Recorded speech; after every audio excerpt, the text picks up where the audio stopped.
ಕಲ್ಲು ಹೋರಾಟ ನಡೆಸಿದ್ದಾರೆ. ನೋಡಿ, ದೇಶದಲ್ಲಿ ರಾಜಕತೆ, ಹಿಂಸೆ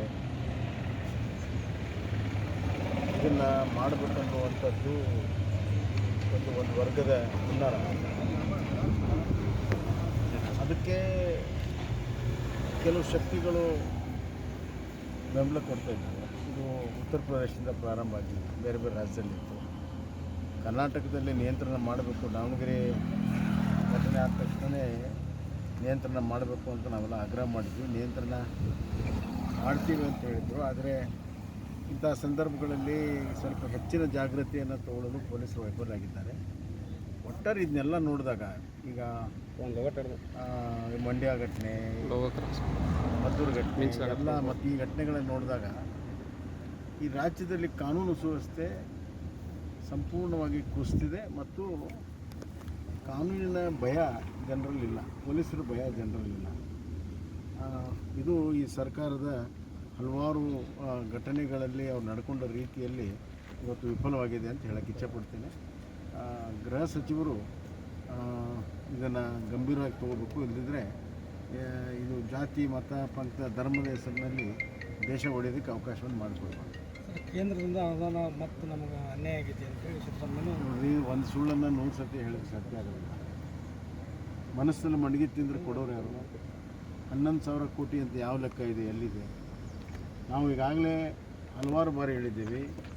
16ನೇ ಹಣಕಾಸಿನಲ್ಲಿ 15ನೇ ಹಣಕಾಸಿನಲ್ಲಿ 14ಕ್ಕಿಂತ 1 ಲಕ್ಷ ಕೋಟಿ ಹೆಚ್ಚು ಬರ್ತಾಯಿದೆ.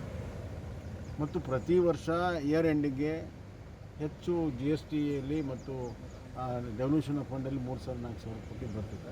ಯಾವುದು ಬಂದಿದೆ ಅದು ಹೇಳೋದಿಲ್ಲ. ಮತ್ತು ಇವರು ಪರಿಹಾರ ಕೊಡೋದಕ್ಕೆ ಕಳೆದ ಬಾರಿ ಕೇಂದ್ರ ಸರ್ಕಾರ ಕೊಟ್ಟ ಮೇಲೇ ಕೊಟ್ಟರು. ಈ ಬಾರಿ ಭಾಳ ಅನೌನ್ಸ್ ಮಾಡಿದ್ದಾರೆ.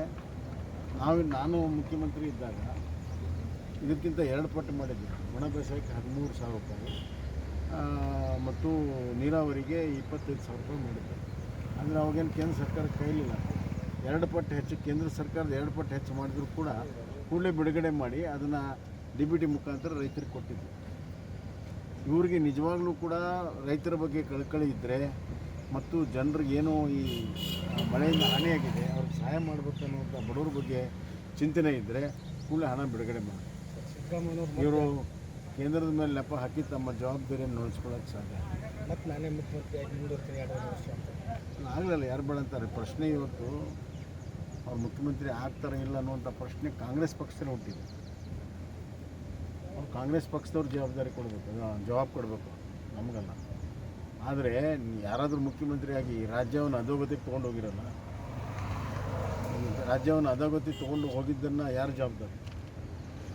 ಯಾರಾದರೂ ಕೂಡ ಇದು ಇವತ್ತು ರಾಜ್ಯ ದಿವಾಳಿಯಾಗಿದೆ, ಸರಿಯಾಗಿ ಇವತ್ತು ಯಾವುದೇ ಅಭಿವೃದ್ಧಿ ಕೆಲಸಗಳಾಗ್ತಾ ಇಲ್ಲ, ಕೇವಲ ಕಾಗದದಲ್ಲಿ ಮಂಜೂರಾತಿ ಆಗಿದೆ, ಹಣ ಬಿಡುಗಡೆ ಆಗ್ತಾಯಿಲ್ಲ.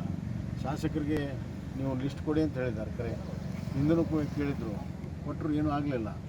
ಈಗ ಲಿಸ್ಟ್ ಕೊಟ್ಟರಿಗೆ ತಕ್ಷಣವೇ ಕೆಲಸ ಆಗ್ಬೇಕು, ಹಣ ಬಿಡುಗಡೆ ಆಗಬೇಕು. ಮತ್ತು ಭ್ರಷ್ಟಾಚಾರ, ಅದೇ ಕಾಂಟ್ರಾಕ್ಟರ್ ಅಸೋಸಿಯೇಷನ್ನವರು ಈಗ 2 ಪಟ್ಟಾಗಿದೆ ಅಂತಾರೆ. ಅದಕ್ಕೆ ಉತ್ತರ ಕೊಡ್ತಾರೆ ಮುಖ್ಯಮಂತ್ರಿಗಳು. ಮೊದಲು ಒಳ್ಳೆಯ ಆಡಳಿತವನ್ನು, ಭ್ರಷ್ಟಾಚಾರ ರಹಿತವಾಗಿರುವಂಥ ಅಭಿವೃದ್ಧಿಯನ್ನು ರಾಜ್ಯಕ್ಕೆ ಮಾಡೋಕ್ಕೆ ಕಲೀಲಿ. ಆಮೇಲೆ 2 ವರ್ಷ ಇರ್ತಾರೋ 3 ವರ್ಷ ಇರ್ತಾರೋ ಆಮೇಲೆ ತೀರ್ಮಾನ ಆಗ್ತದೆ. ಎಸ್.